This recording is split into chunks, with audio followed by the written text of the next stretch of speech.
So different cars have different models or different USB devices. They are all more or less the same, right? So if it is CDMA or if it is GSM, we don't really make a distinction. It all works the same to us. Yep. Any more questions? Okay. So we basically have spoken about this already. It's easy to extend command for new technologies because we have a plugin model that allows us to extend without having to modify the core and change things that are too complicated. So I'm not going to spend too much time on this slide. If a device vendor, OEM, ODM wants to create a proprietary plugin for their hardware, Command supports that by specifying a special device type that is called vendor. So when that happens, Command doesn't make so many decisions by itself. It allows the plugin to make those decisions. This is done to enable people who have like devices that are not common types to do their own support. Okay, so this is a command overview, like our dependencies. As you see, it is not so different from Network Manager, but what we try to avoid is having many interdependencies. So this is more an start graph compared to this other one that is a multi-directional graph in many cases because we have many arrows going back and forth. In the case of Command, we try to simplify all the dependencies and just have single lines of dependency, except for the case of the kernel, that everybody at the end depends on the kernel. So the only things that we really need to work with Command are somewhere to store data and then access to the kernel through the different components. That's the only thing that Command really needs. The rest is all optional. Okay? Questions here? Right. So I'm not going to talk too much about internals because I don't think you guys are going to be very interested. Anybody interested in more internals? No? Did you raise your hand? No, you didn't. Okay, so we're going to skip it then. Now, I want to talk about DNS. DNS is a tough problem to solve.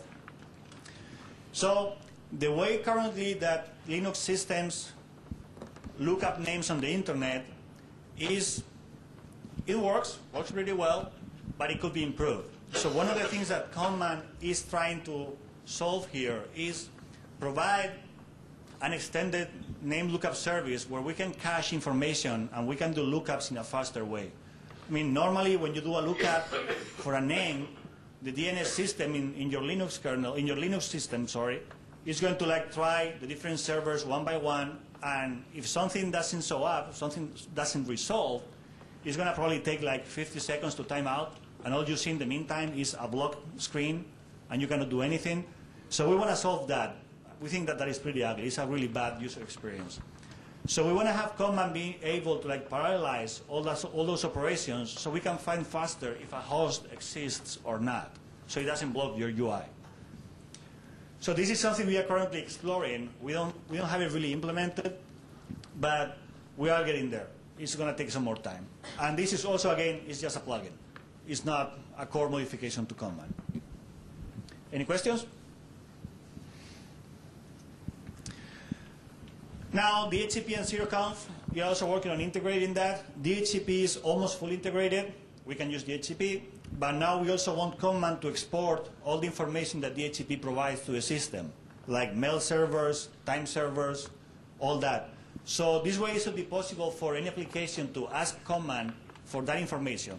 Once we enter into a network, where do I find my servers? Where do I find this? Where do I find that? Command knows that information through DHCP. Thank you, 5 minutes. So we need to have all that integrated. Again, we are working on it. We'll get it done someday. Question? We don't know yet. The question was when IPv6 will be supported. The good thing about IPv6 is that it auto-configures itself without any intervention. So that is done already because it's done. We don't have to do it. Now, extra things on top of IPv6, like DHCP, IPv6, and things like that, we still haven't spoken about it. If somebody wants to go ahead and do it, we'll help them and welcome them, of course. So if you want to do it, more than glad. So Command is also trying to integrate ZeroConf. ZeroConf is Avahi name resolution for like local networks, what you have in your house without having to do any administration. Still getting there, not really finished yet. I'm not going to talk about this because I more or less spoke about it. Command, when it has all the DHCP information, it will also try to configure the time servers using the NTP information provided by DHCP. And we also have some plans for trying to fix the mess with proxy information in Linux systems. I don't know if you guys have been bitten by this before, but trying to set up a proxy in Linux sometimes is not trivial. So we want to use Command to help fixing that. Again, this is still research. Someday later, we'll have more information. I'm going to skip this, and I'm going to skip all these details because we don't really have, we have spoken about most of them. We don't have much more time, and they are just details. So I'm just going to end up with the questions area. There is a website for Command where you can find information about it. There is not much really, I must say, but you can always go to the mailing list where all the developers of Command, we all hang out there, and we're happy to answer questions. And you can download it from either moblin.org or kernel.org. There is also a channel on IRC, on freenode.net, where we used to hang around. If you want to ask a question and don't wait for an email, normally if we are in the Western daytime, we are there, and we can answer questions. And more questions. Any more? Yes. There's not the security we really need there, but there are two levels of security. One is who can access the Command APIs, and that is controlled by DBAS. That is an implementation detail. Then we have security for connection to networks. If you connect to a Wi-Fi secure network, you ask for a password, Command will know about that, and he will tell the UI, I need a password for this network, as the user. So that's what we have for network security. This applies to Wi-Fi, WiMAX, whatever it is. Any other level of security you were concerned about? Certificates?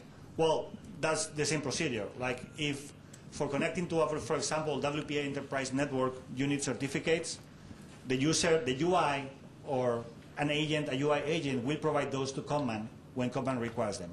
Now, WPA Enterprise is still not implemented, but we have to. But any other WPAs, WEP, all that works already. And the user interface will ask you for the information. Sir? Sorry, I can barely hear you. Net filter. Filter? Yeah. Filter for what? Net filter?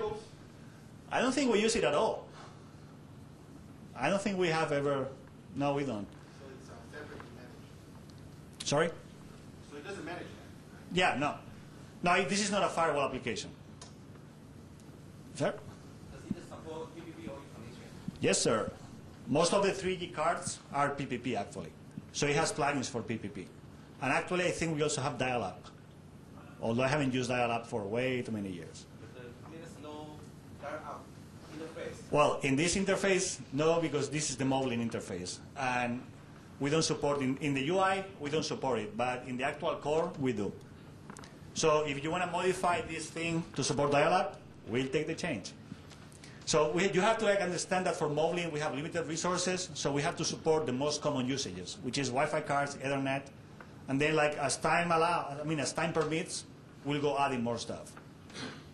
But I mean, like most of these guys, they don't have a modem port, so it's almost, it's